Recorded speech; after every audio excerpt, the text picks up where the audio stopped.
You know what? I'd like to not play a single new board game for the next whole year. And let's talk about it.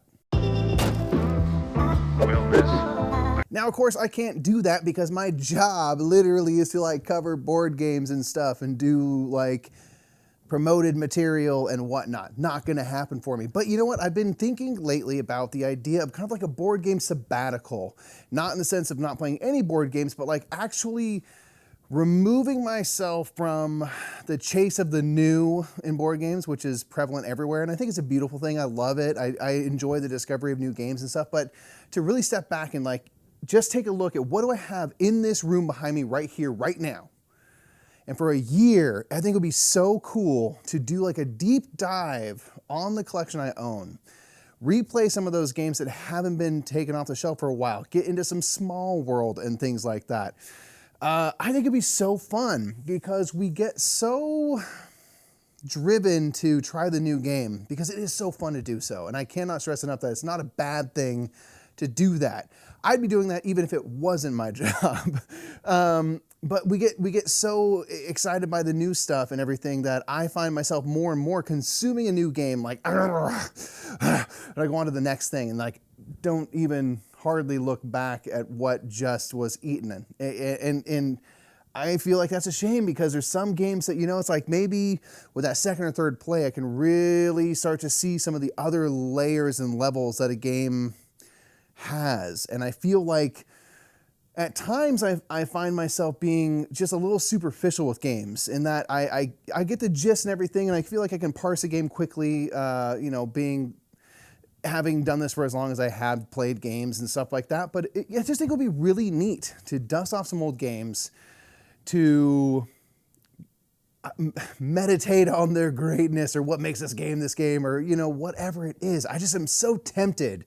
And it's one of those things where I realize that I'm in a specific situation in that I have a job that I created for myself where I cover new games as the year goes and stuff. And I don't really have that available to me. And perhaps it's just a grass is greener on the other side thing that I'm feeling right now. But I'm curious, do you ever feel the same thing? Do you ever go on purchasing hiatuses?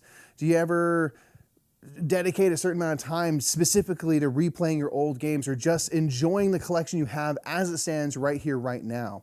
I know some people are more, I don't want to say thoughtful, but, you know, think for longer periods of time before they make a purchase or something like that. And they're more content with the games they have. I want to hear from you on what you think of that. And what would you ever consider doing a new board game sabbatical? Like, I'm not saying no games. I'm just saying if it's on this room in 3, 2, 1, go, it's not getting played for a year. I think that would be so neat. I think I could discover so much, but I'll probably never do it. But I want to know what you think of that. Board game sabbaticals, yes or no? Or even a full board game sabbatical where you never play any games whatsoever. That sounds terrible. What would I do with my time? I don't want to do that, but I am tempted by I guess just the limitation I have to put on myself. I'll tell you what, I get my Shelf of Shame games done. I got Belfort down there staring me down. I got Search for Planet X. I'll get to you in that sabbatical year, man. I promise. I know I need to play you. Let me know what you think about this one in the comments below, everybody. And just remember that whether or not you're buying only new games, and you know what, if it's not from 2022, I ain't playing it. Or you're like, I'm playing new games in 1995. I'm full sabbatical all the time. The more meta, the more better. Thanks so much for checking out another Metagame Minute. You can see some other videos right over here or over here, whichever way is pointing to the things where videos are popping up. That's where you can check us out. We want to really quickly thank our Season 5 sponsors, Lucky Duck Games, Board Game Geek, and of course, original sponsor Daddy, Restoration Games. If you enjoy what we do, please consider supporting us on Patreon. We'd really appreciate it. And if you're new to the Brothers Murph, welcome on in. I'm Mike. I'm just one half of this goodness, and please consider subscribing.